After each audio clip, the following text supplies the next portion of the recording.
I would like to wish you all a very happy New Year. And may this year bring special blessings to you all in good health. We also welcome our spirit guides and helpers and all those in spirit who have joined us today. And a very special welcome to Katharine Lee, who will do the address and the demonstration. Been a long while since you and I have worked on the platform together, Katharine. Yes. And it's a pleasure. Thank you. So thank you.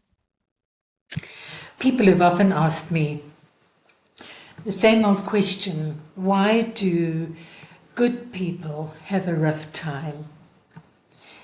And I think that for me, instead of sprouting forth platitudes, that I would rather like to share one of my stories to help you better understand what it's all about. In 1981, I had to be hospitalized for depression and an emotional breakdown after my father committed suicide, and shortly after that, my brother was killed in a car accident. Now, that was a very difficult time for me, because from being an accounts executive for a public relations company, I was suddenly too ill and too depressed to function at all, and even getting out of bed in the morning was a major effort for me. But I knew with two small children to support that I had no choice. I had to get out of bed and I had to go to work, or there would be no food in the house that day.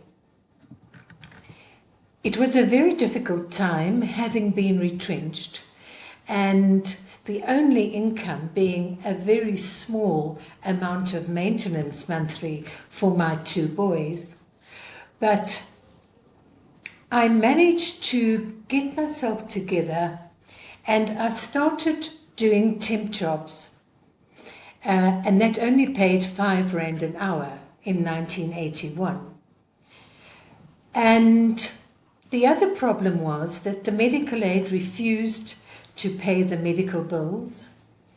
I was deeply in debt, and life was extremely difficult, to the point where I actually had sold everything in the house to be able to put food on the table, and the only thing left was my car. And I can remember that day going on my knees and saying to God, I just don't know what to do anymore. I don't think I can go on, because I've sold everything that I have, and now there's only the car. And if you want me to sell that to be able to feed my children, then I will do it. But I want you to know that I'm very, very angry, because all my life I have spent helping people, doing readings, doing healings, running spiritual workshops. And from an early age, I had even been fanatically religious when I was a Methodist. And now here I was in a house with two small children to support, and not knowing where the next meal was coming from. So I started temping in those days, and because of my state of mind and my state of health and depression, I could only do copy typing. And so I drifted from one job to another and earned enough to just get by, but it really wasn't easy. It was one of the most difficult times in my life. And eventually, one of the temp jobs was copy typist for a large mining house And I remember going to work and feeling really miserable and in that state of mind. Oh Lord, why has this happened to me? And really feeling sorry for myself, I sat down at one of the desks to type, and something made me look up, and there on the board was this poem that caught my attention. And I'm going to share that with you now. And it said, "Life is a mystery to be lived. Drop that which you hold. Let go of that to which you cling. Yield that for which you grasp. Release that to which you are attached. That which you hold, you lose. That which you resist remains. That to which you are attached imprisons. That to which you surrender frees. Embrace whatever comes. Flow with whatever happens. Understand whatever arises. Learn from each person that you meet. For life is a mystery to be lived, rather than a problem to be solved. And God is a living moment to be acknowledged, rather than a treasure to be kept. We must not kid ourselves into thinking that it is primarily another person or outer situation that is handicapping us. Rather, it is usually our own inner beliefs and attitudes about ourselves that trap us. A crisis occurs when the outer fails and when we have not yet discovered the power of the inner. A crisis or symptom is something we have unconsciously helped to create, and which we must consciously decode if we are to detect our needed change of direction. If we could have listened before, perhaps it would not have taken such a terrible blow to awaken us.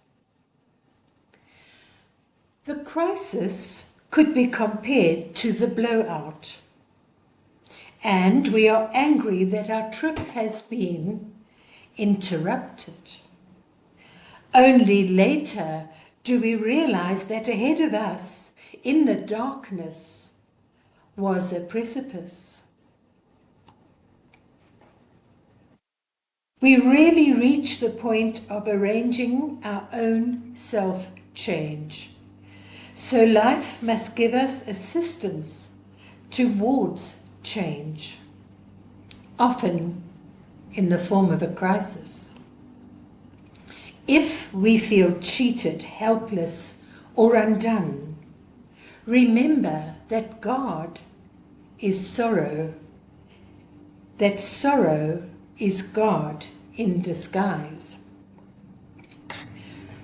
To find the pearl of great price, we must be willing to sell, let go of all we have at a time of crisis, to buy the field in which the treasure is buried. In a crisis, let us remember, we cannot lose reality, only our dreams. We cannot lose truth, only our falseness. We cannot lose love, only our possessiveness. We cannot lose self, only our ego. We cannot lose God, only our images. Therefore, let us use the grief of losing our dreams to awaken the joy of discovering our reality. And this was copied from the newsletter of Helpline Contact Clinic in Los Angeles. And that was in 1981. It's now 1924.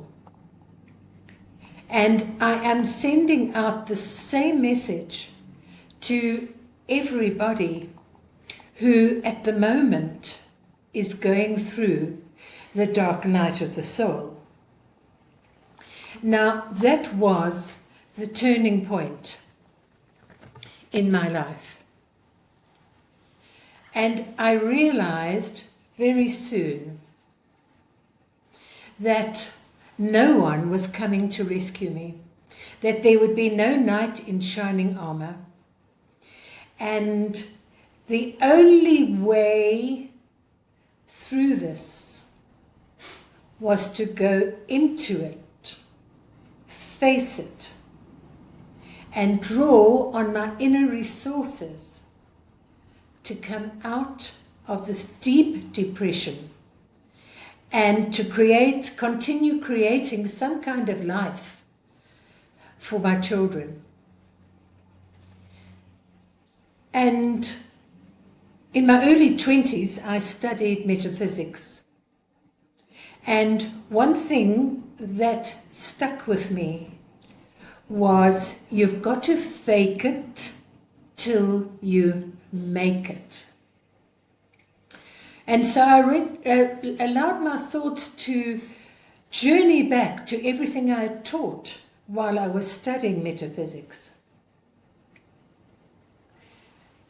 And so I thought, well, let's see if this works. So I would get up in the morning, put on my oldest but best clothes, and at that time I was working at the university, Wits University. And we had to go through security in the morning, and every morning I would walk through, I would greet the security guard, I would smile and wish him a wonderful day, pretending that everything was all right. And then one day, the security guard ran after me, and I thought, whoops, what have I done?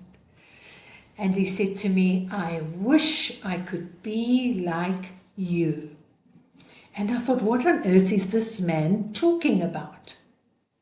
And he said, every morning you come in here looking wonderful, radiant, smiling, with a spring in your step. You greet me and you go off to work, looking wonderful. And he said, I wish I could be like you. And at that moment, I knew I had made it. And so I carried on pretending everything was okay in my world, not focusing on the hardship, the problems, the suffering, the sorrow, the depression. And I started cutting out pictures of what I wanted. And that was in 1981, and vision boards have become a lot more popular now. But I had this lovely big bathroom with a huge mirror. And I didn't know what kind of job I wanted, but I found a picture of a man, well-dressed, shaking hands with a woman. And underneath, I put, God is my employer. He guides me to my true place. My health was precarious, so I found a picture of people playing golf. Not that I have ever played golf, but it just looked nice and healthy. And I put that up and I said, thank you so much, God, for my excellent health and my freedom to live. And so the list went on until the whole mirror was covered. And just a little space for me to put my makeup on in the morning. And because I was facing the mirror every morning, I would read the pictures. I would say the affirmations, even though I really wasn't in a positive state of mind. But the one thing I wanted was a typewriter, and I looked everywhere for pictures. And the only one I could find was of an ancient Remington typewriter. You know those old typewriters where you literally needed a hammer to make one of the keys work? So I stuck that up anywhere and I said, thank you, God, for my typewriter. And I think he chuckled because I didn't specify what kind of typewriter. And they say, be careful what you ask for because you're going to get it. And lo and behold, a few weeks later, my friend Theo knocked on the door and he said, look what I found in the storeroom. And in his hands, he had the most ancient Remington typewriter you have ever seen. You know, the kind that you've got to hit the carriage to make it go backwards and forwards, change the ribbon, hit the keys. And I had to smile. I thought, well, it's working, but I didn't expect the typewriter first. And then I had a separate toilet, and on the inside of the back of the door, I would put all these pictures with affirmations. Thank you, God, for my new clothing. Thank you, God, that my kids have got food, and everything I needed. And whenever I got a visitor and they went to the bathroom, I wondered why they took so long. And then I discovered they were reading all the affirmations and looking at all the pictures. But that's where I started. And although the money didn't come pouring in, friends came along and helped me. They brought me food. Some people brought me money. And somehow I managed to claw through the darkness. And somehow I fed and I clothed my children. It was difficult. It took a long time. But the more I worked on myself and looked for the treasures that were within me, the knowledge that was within me, the more it began to get better. So, what was the pearl of great price that came out of this journey? Looking back now, I can see that not having food to feed my children made me realize how people felt when they were in the same position. And that taught me compassion. My illness, my depression, taught me resilience. To pick myself up, to dust myself off, and to get out there and start all over again. Because as my therapist said to me at that time, there is always complete disintegration before there's new growth. So sometimes we have to lose everything to find the pearl of great price. It taught me patience with my body.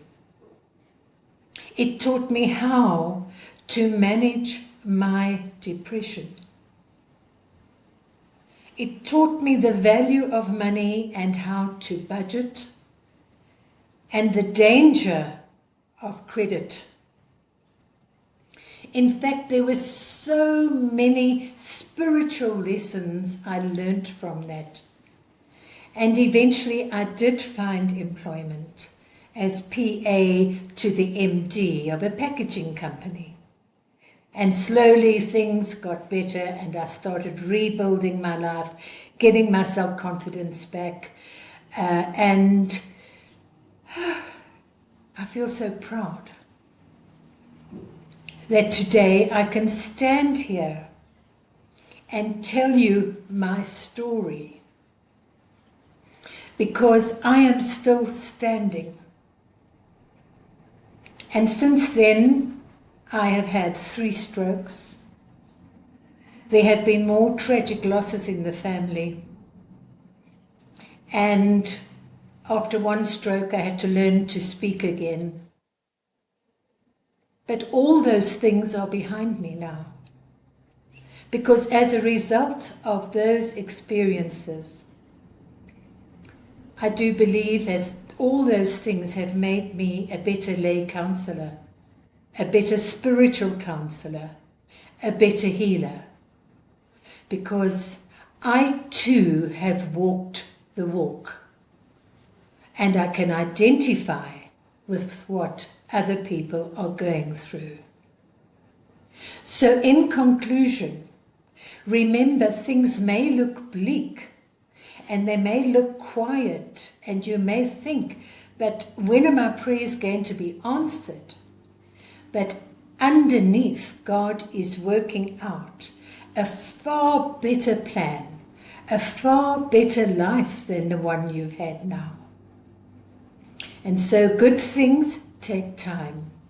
And whatever you're going through at the moment is the pearl of great price that you will find in the treasure of your experiences.